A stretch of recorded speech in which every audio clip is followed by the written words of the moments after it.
I used to think my bitterness was a shield. After someone hurt me, really hurt me, I built this thing out of anger and resentment because I was convinced it was the only thing that would keep me safe. I figured if I just stayed angry, I could never be made a fool of again, right? I'd never be vulnerable. But I slowly realized that this shield I was so proud of, it wasn't a shield. It was a cage. It was suffocating me, keeping all the good out and locking me inside a prison I had built myself. And then the most unexpected thing happened. An ancient verse gave me the counterintuitive secret to finally break free.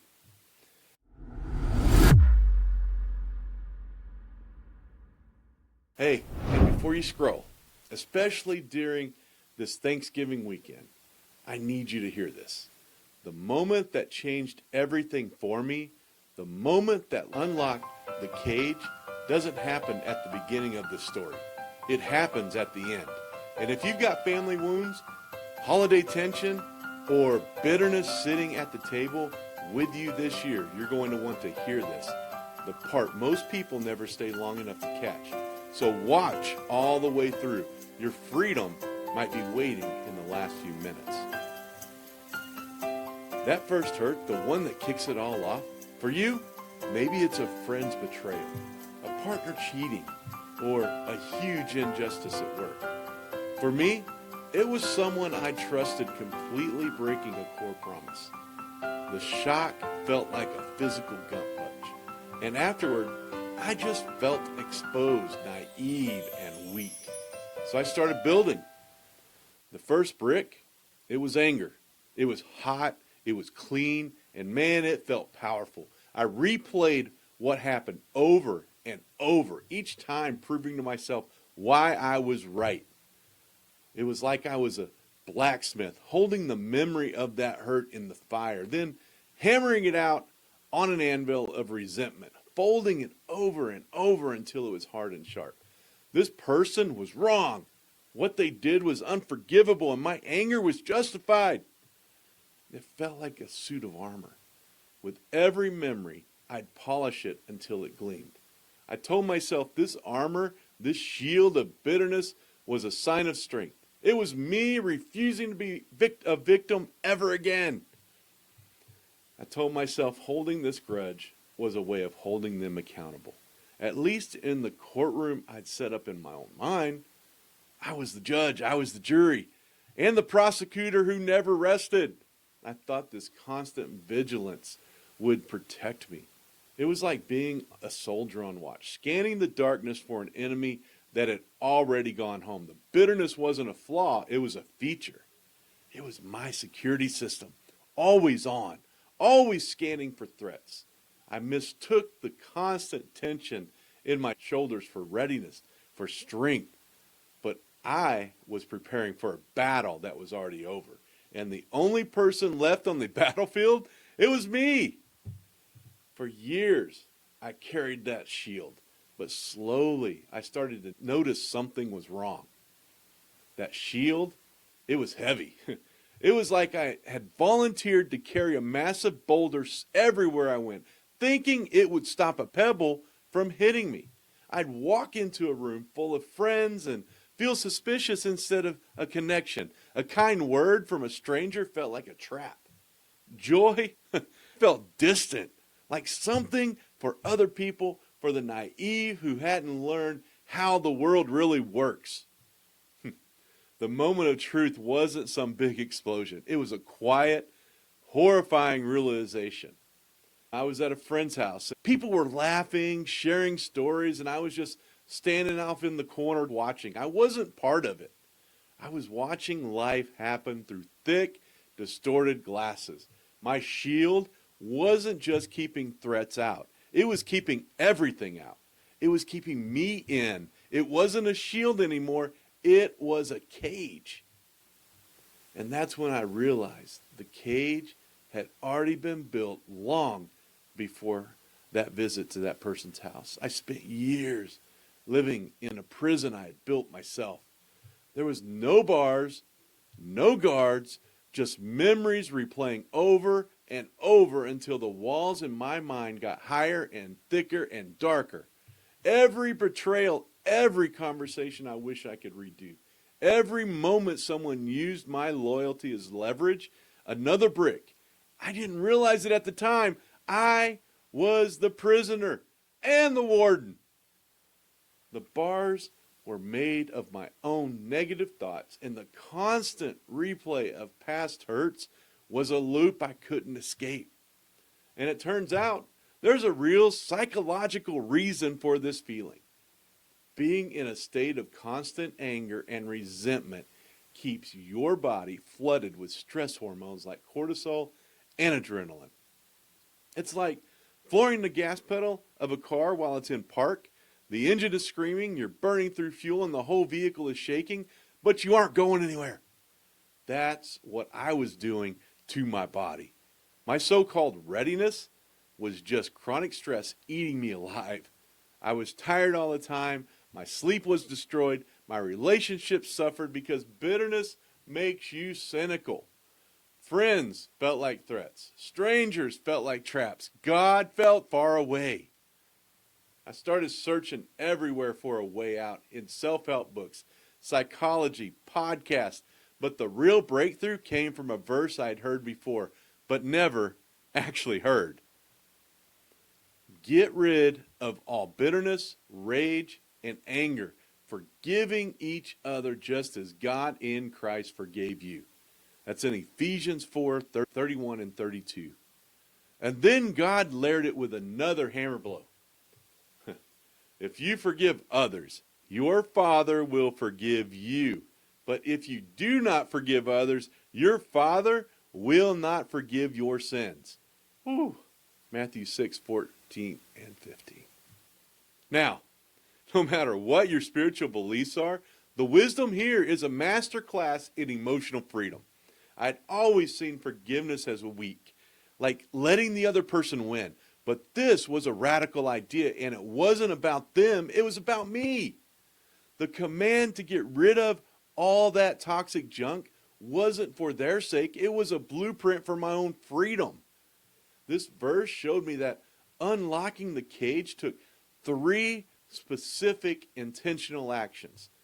First, it was to acknowledge the pain without judgment.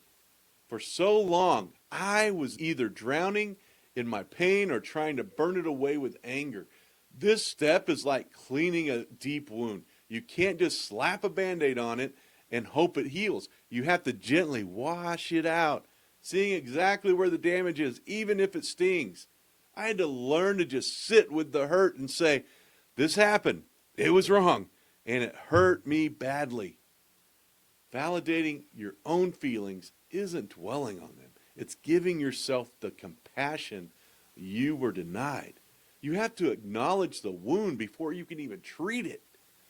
And second, I had to reframe the narrative. I had cast myself as the permanent victim in my own story. My whole identity was wrapped up in injustice I had suffered.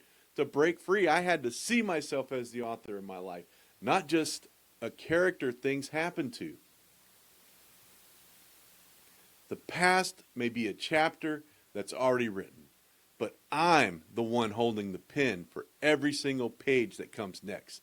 This doesn't mean pretending it didn't happen. It means taking your power back. You can't control what happened, but you have total authority over the story you tell yourself from this day forward.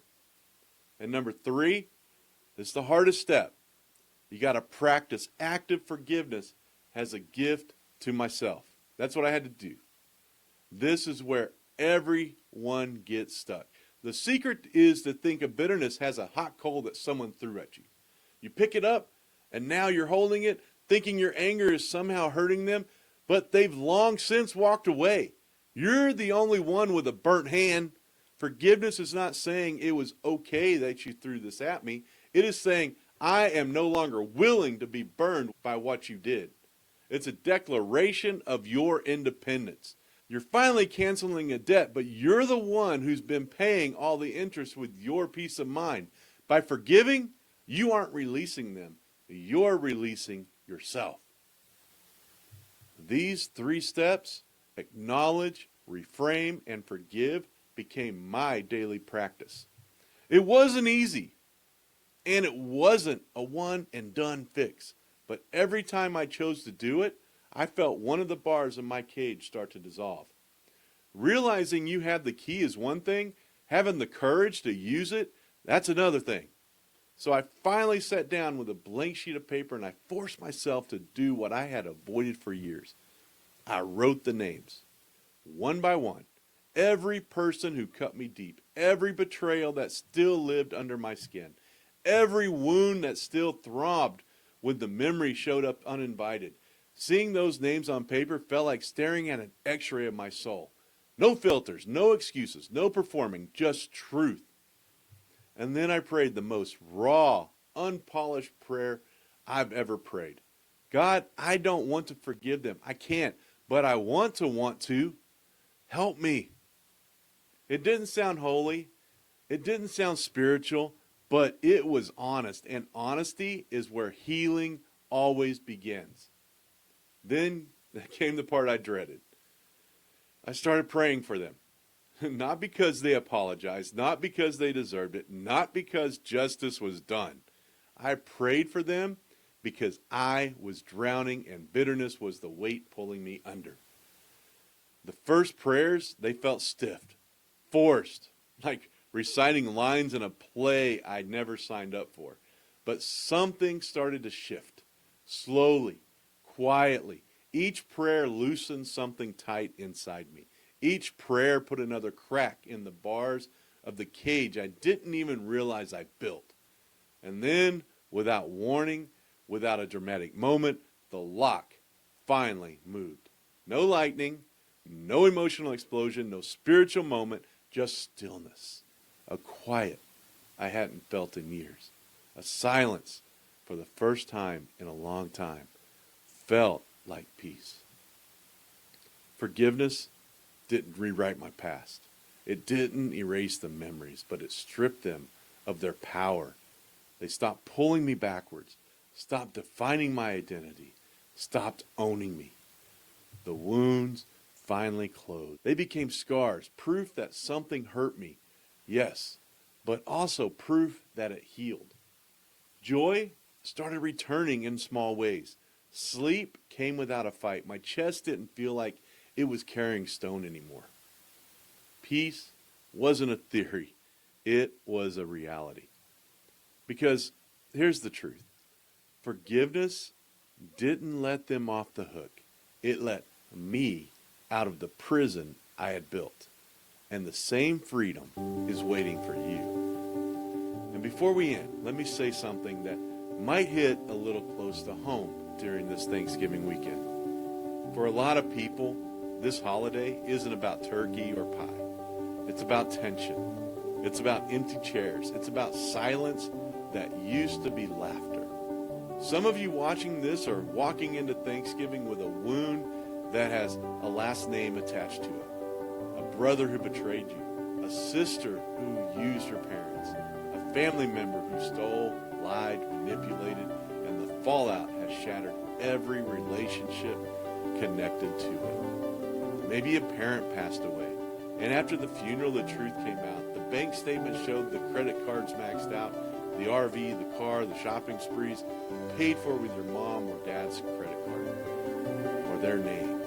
And suddenly, the whole family saw what had been hiding for years. And now, nobody talks.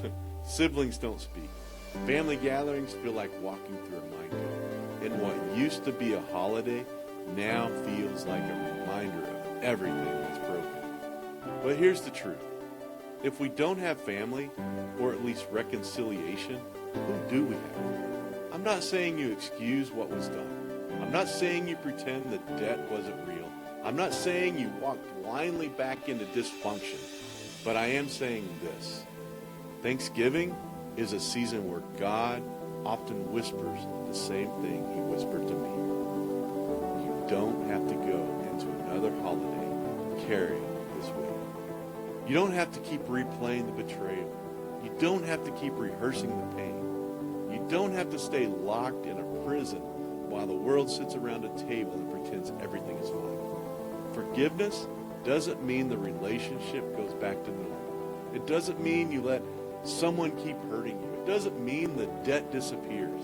Forgiveness means you refuse to die on a battlefield that God is calling you to walk on. So here's my Thanksgiving challenge. If there's someone in your family you need to forgive, even if reconciliation isn't possible, write their name down. Release the weight. Let God carry the part you can't. And give yourself a gift of a holiday where your heart is not chained to someone else's choices. You don't have to fix everything by Thursday or by Saturday or by Sunday. You don't have to sit across from them at the table. You don't have to pretend, but you can start healing. And if this hits home, if this stirred something in you, if you're done carrying the bitterness of someone else's decisions, just drop a comment. I need prayer. And I'll be praying with you. You're not alone. And you're not stuck. You're not a prisoner anymore. And especially, you're not disqualified. You're free.